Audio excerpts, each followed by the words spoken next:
I'm Michael Gross. I used to own all the properties outside Euston Station. I was the subject of the largest compulsory purchase order in British history, and like the other 20,000 people who have received compulsory purchase orders, the offers made to me were unrealistic. I cannot talk about my own case because, like thousands of other people in every aspect of HS2, we've signed non-disclosure agreements.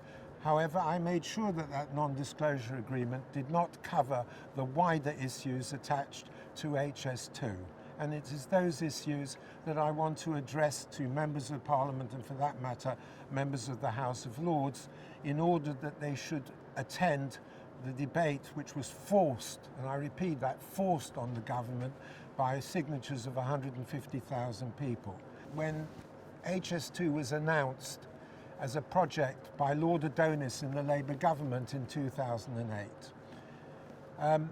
for the first 5 years they faffed around. They had no money, they had no budget, they certainly didn't know what they were doing.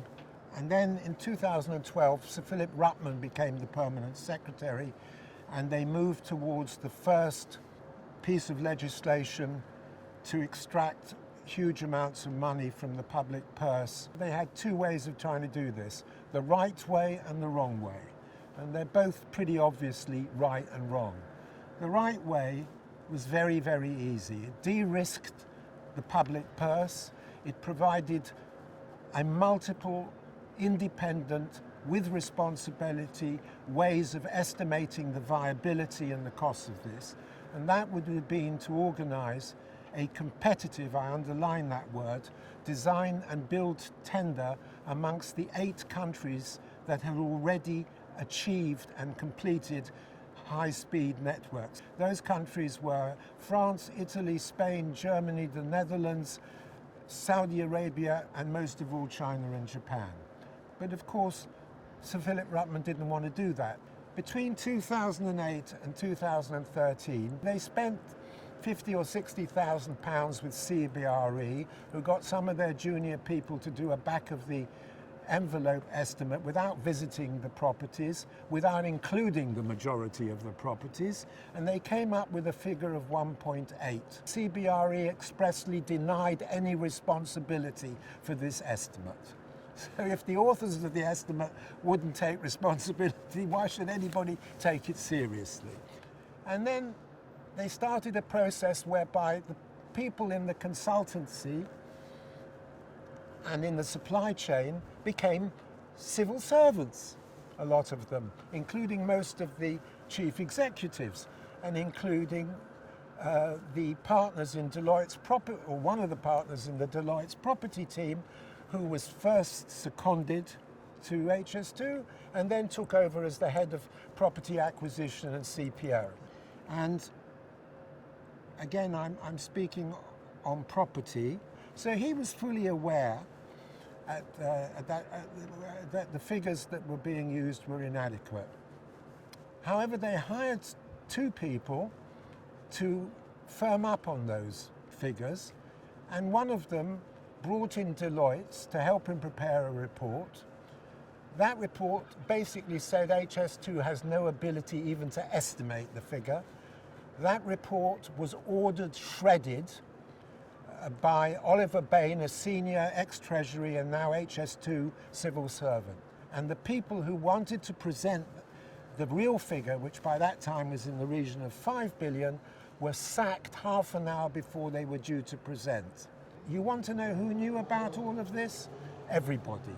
In 2016, and a figure of 55.8 billion was fraudulently used to obtain the hybrid bill royal assent. Parliament passed it. So they passed the major piece of enabling legislation based on figures which subsequent events proved beyond doubt were not known. Mark Thurston, a man who is the inheritor of the Goebbels system of propaganda, if the lie is big enough and you repeat it often enough, people will believe it. If you want to see how he lied, go to Panorama in 2018, on which a lot of us appeared, and he was still using the figure of 55.8 billion. The current figure, according to the government, is just below 50 billion. It's probably north of 65, and if it's ever finished, will be well north of 100. In other words, double what the whole route was going to cost. What project could go from 33 to 165 and rising under the same management? The National Audit Office published a report saying 5 billion of savings had been wasted due to laziness. Nobody was held to account. That's the evidence of the National Audit. The National Infrastructure Commission has just said it's unrealisable, the whole project. We've been saying it for years. The delivery date all the way through was phase 1 was 2026. It was never ever remotely likely to be 2026. But this figure, together with the 55.8, was sustained by the Department of Transport, and in June or July 2019, the Minister of State, who along with all the Ministers of State repeatedly lie and mislead to Parliament, the incoming chairman, Alan Cook, did an all-comprehensive stocktake, which suddenly, within a matter of 2 years, brought 55.8 up to 88. Within a month of Ghani lying to the House, she was contradicted by the chairman of HS2. If Parliament wants to see the minutes of these meetings, where they discussed how much trouble they're in and how to hide it, they should call for all those documents, and most of all the letters of protective disclosure, which were repeatedly written to the chairman and to the chief executives, and the standard practice was to put the people on gardening leave, get them to sign an NDA, pay them big compensation, and in many cases move them to other jobs. My name is Michael Bing. I'm a chartered quantity surveyor. I'm a past chairman of the RICS Quantity Surveying and Construction Faculty worldwide. And I first got involved with HS2 in giving expert witness evidence to people affected by the project, especially in the areas around Euston. After the Oakerview Review presentation on the 2nd of October, I was instructed by DFT to work with KPMG, who were trying to advise DFT and Oakerview to reconcile the chairman's stocktake report produced in 2019 by Mr. Alan Cook, then the chairman of HS2. And KPMG could not reconcile the contents of the stocktake report with the scope of the works for the job, because they had no access to a detailed estimate for HS2. Those were KPMG's words, not mine. And we therefore worked to identify key things missing, and we found about £15 billion worth of work which was omitted, or appeared to be omitted, from the stocktake report, which we then added to it, taking the stocktake report from 88 billion to just over 103 billion. The Oakerview Committee was not a committee, it was a DFT tool.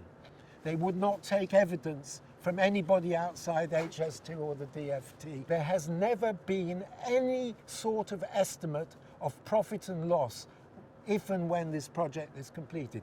Who's ever heard of a business that is carried out without a profit and loss revenue expenditure estimate? I provided independent cost advice to the project. I provided details of my estimate, which I presented to the Oaker Review at a meeting on the 2nd of October 2019 at the Institution of Civil Engineers, which was also attended by 3 senior members of HS2, the Chief Financial Officer, Michael Bradley, the Project Controls Officer, Rob Duran, and the Director for HS2 Phase 2, Tim Smart. I presented my estimates to the committee. HS2 at that meeting were unable to provide any estimates to the committee. I've become a receptacle for leaks from within HS2 and from some very, very good people in HS2, quite frankly. Recently, we have started to have suggestions and allegations supported by documentation that this very loose contractual arrangement, which goes against all the undertakings HS2 gave to Oakerview, are prone and easy to become fraudulent. The suggestion is the tiered method of contracting. You've got tier 1, tier 2, tier 3 contractors. The way in which things like incorporated joint ventures work That's groups of contractors working together where they start to use subsidiaries of one of the joint venture partners, is open to abuse. And that is being abused, it is alleged strongly by people within HS2 who provided me with details of how it's done. There are a lot of vested interest in here, and that was again going back to Oakerby. Doug Oakerby in March 2020, when he was challenged on his recommendation to go ahead, was quite open that he'd gone ahead to protect the UK construction industry. You've got to remember, if you read the press, that out of the 5 major contractors of this country, probably 2 or 3 are balance sheet insolvent by their own admission.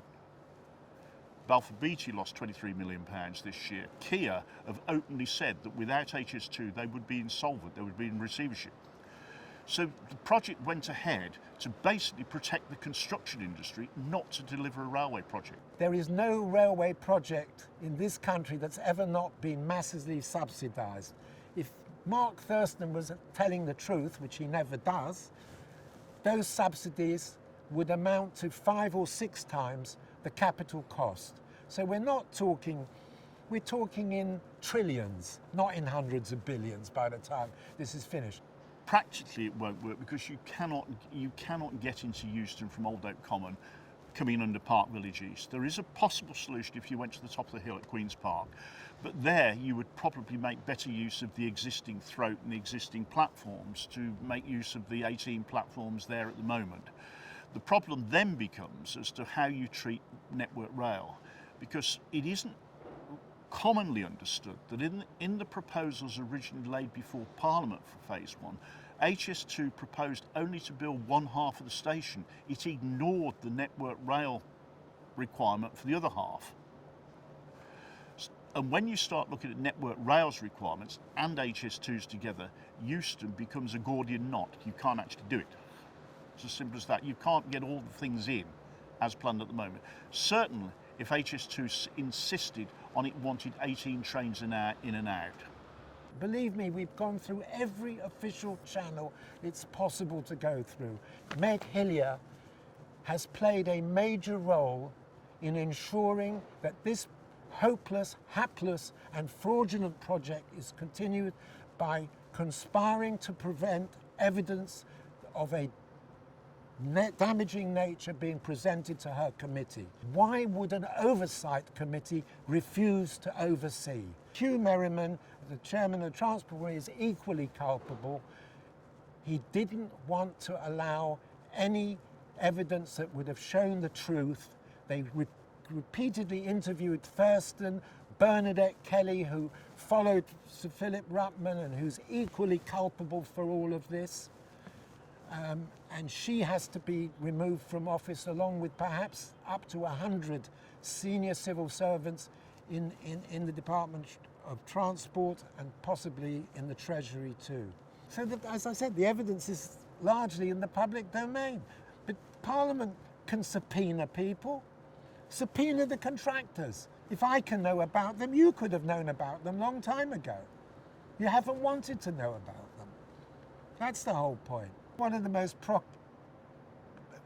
disturbing and shocking experiences I've had in this whole saga is when the only MP on any of these committees who was willing to meet with me, my lawyer and my PR consultants was Dame Cheryl Gillam. Dame Cheryl postured as the leading opponent of HS2. When we went to see her, we gave her we gave her verbally a lot of evidence, which she asked for supporting evidence in writing, which she got the next day, but we never heard from her. But that's not even the shocking part. The shocking part is what she said to us, unprompted. She uttered the following words, which are verbatim. "I don't care what evidence you send me. If it embarrasses, let alone harms, my friends Teresa and Chris, i.e. the Prime Minister May and the Secretary of State Chris Grayling, I will do nothing." That is what Parliament has ended up doing, whereas most of them knew that this project had no economic basis, was out of control, and was not subject to any form of accountability. Members of Parliament, for that matter members of the upper house as well, you swore an oath to uphold the Constitution, to deal fairly and honestly with everybody. Everybody, not just those whose constituents have been defrauded of their own properties, but also those who can't get operations for themselves and their families, whose education is underfunded, the national defence is deprived of the money it needs. Social security is inadequate because money is being leached out of the treasury to go through the supply chain, and this would be the only project of this scale and of this type and of this behaviour where there weren't kickbacks. Every project in the world like this is subject to kickbacks, and if we had a serious prosecuting authority, which the SFO patently isn't, this should and would have been exposed long ago. The SFO's had it for years. I want you to ignore any whips on the other debates. I want you to appear on those debates. I want you to speak on those debates. I want you to then have a full parliamentary debate, by which time we can release a lot more evidence than I can in this interview or this statement, and you will be in a position to stop this farce, which could have been stopped by the Public Accounts and Transport committees at minimal cost compared to what it will cost now. But what it's going to cost now is a fraction of what it will cost if you allow it to continue.